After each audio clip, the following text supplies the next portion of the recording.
Welcome to Reinventing Professionals, a podcast hosted by industry analyst Ari Kaplan, which shares ideas, guidance, and perspectives from market leaders shaping the next generation of legal and professional services.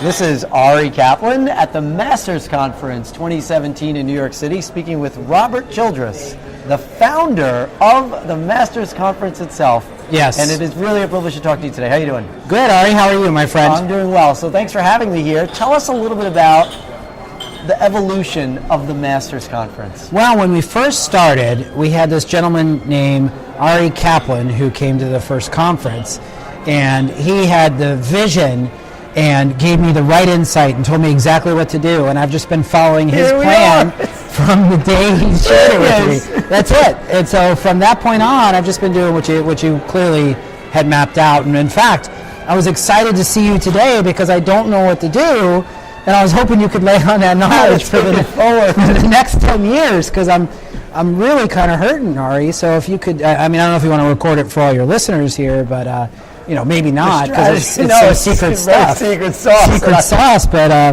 But no, it's actually, and that's actually to my point, is the conference is nothing without the speakers, individuals like yourself, everybody that we have involved. It's when you think about conferences, it's about events, it's about community, it's about all those things. And without those people and the leaders, there would be no conference. So there's really no secret sauce. It's just getting people who are passionate and finding people who really know what they're talking about. So today there was a focus on cybersecurity, on information governance. I attended a number of really interesting panels. How are you developing the content, especially because the Masters Conference is now in a number of different cities? Yeah, it's funny you say that, because I'm in 8 cities next year. I'm in 7 this year. I'm in London in September, and then we have DC October 12th and 13th, and then we're in Orlando.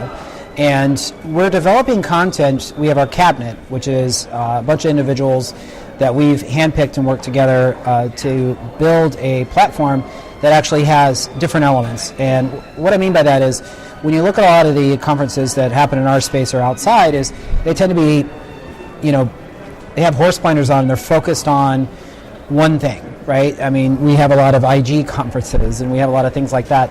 And Masters Conference from the beginning, since you told me what to do, thank you for telling me just to name it that, but no, Masters Conference, the whole reason why we had that initial moment, and for all of you listeners on here, if you have that company or that vision, or you remember that moment where you sat down and you said, what is it going to look like? What do I do with it? And at that moment, which was 11 years ago, I said Masters Conference. I want it to be something that, as the industry changes, we change. So with that, the content's developed with the cabinet, but the cabinet is built with experts in cyber, experts in IG, experts in e-discovery, and outside of the law. So, because what I see happening is data is everywhere, and data is the big kind of what it flattens out the space, really. If data is impacting it, it can be in any different communities: cyber, e-discovery, law, medical, you name it.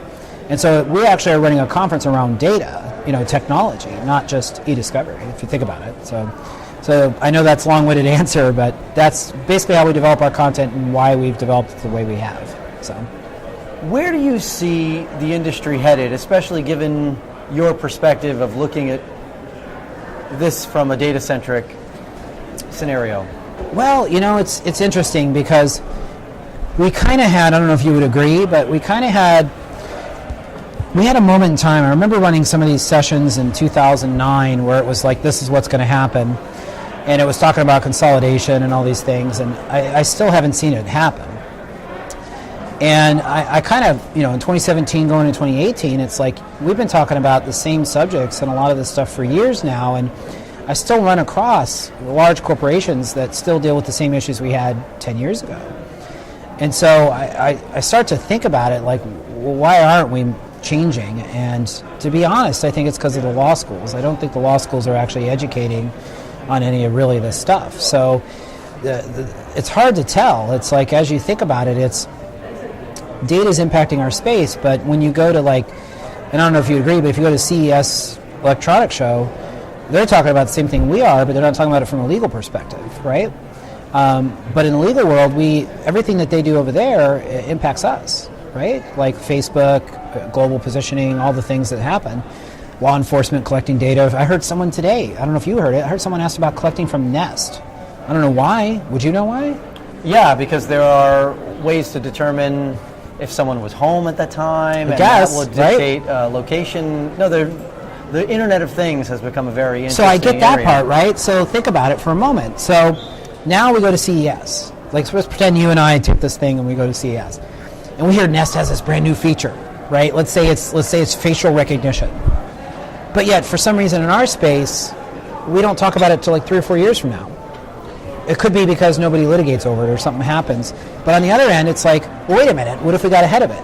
And so kind of my point is we seem to still be behind. We're almost reactionary. I don't know if you agree. We react to everything. We don't proactively go after it. I don't know. So how do you keep the content fresh and proactive? So that's the thing. So it's actually being mindful of what's going on with around data. So when I listen I'm constantly paying attention, and I'm hunting down individuals who are not in our space but on the fringe. Like, I've got a couple individuals here who don't know anything about Masters, don't know anything about what we do, our space, but yet they're very influential in the legal community around blockchain and different things like that. So what I try to do is educate those individuals on our space is, and try to actually bridge the gap and then bring them in. So I have a couple individuals here today that walk around our conference kind of confused. Like, this seems to be kind of old hat kind of stuff. Like, well, what do you mean we don't know what to do with, information governance and stuff like that? And I think that's it. It's like the more I can hunt down those individuals and the more I can bring them into our community and the more I can meld them and have them have real conversations with these guys is really the way to make change. Because I've waited so long for the organizations that are in this space that take this very serious to do that, and they haven't done it. So, how do you seamlessly connect the content and discussions from city to city? Well, it changes. I don't know, seamless. I think seamless is the way it looks, right? So it's actually more of knowing that city. Like, if you actually follow the history with Masters, I have 11 years of knowing these speakers and professionals and you name it.